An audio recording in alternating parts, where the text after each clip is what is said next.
This weekend, people all across the nation will honor the 10th anniversary of the September 11th terror attacks. The Texas Air National Guard has deployed 32,000 soldiers and airmen to Iraq and Afghanistan since 2001 as part of the war on terror. Well, joining us are Major Andrew Teagle of the Texas Air National Guard and Jeff Hunt, Director of the Texas Military Forces Museum. Gentlemen, thank you so much for coming in today. Our pleasure. So, part of this exhibit, this memorial to 9/11 that you organized as a fighter jet display, is that right?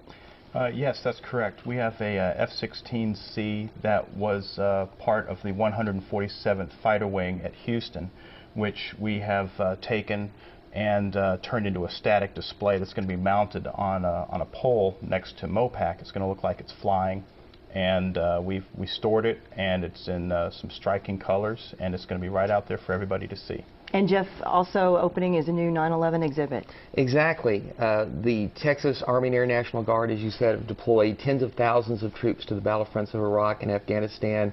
They've also played a big role in the war on terror here at home, Operation Noble Eagle, protecting the airports right after the attack. We also, of course, have continued to respond to disasters during the war on terror, Hurricanes Rita, Katrina, the wildfires that are going on now. 11 Texas Army National Guard helicopters are in the field fighting those fires, along with our ground crews, bulldozers, engineers. So the story that our museum is telling is really what has happened in the decade since 9/11, both here at home and overseas.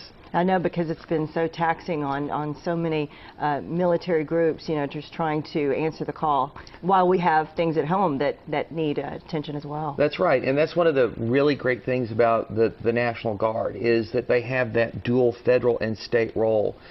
When people come to this exhibit this weekend, they're going to get to stand in the presence of some really remarkable stories and some really incredible artifacts.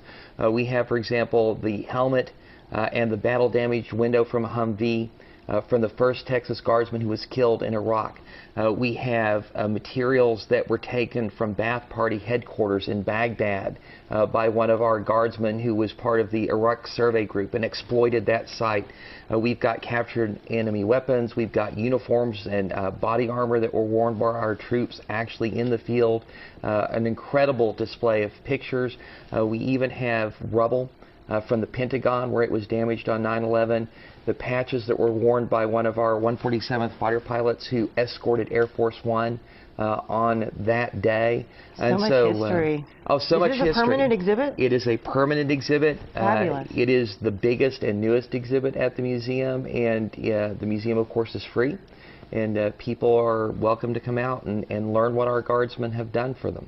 Thank you so much for being here, and thank you for your service. Thank you. We appreciate you both, Major Teagle and Jeff Hunt. You can find out more about Camp Mabry's September 11th events if you go to our website at KVUE.com and click on the news links. They have a lot planned.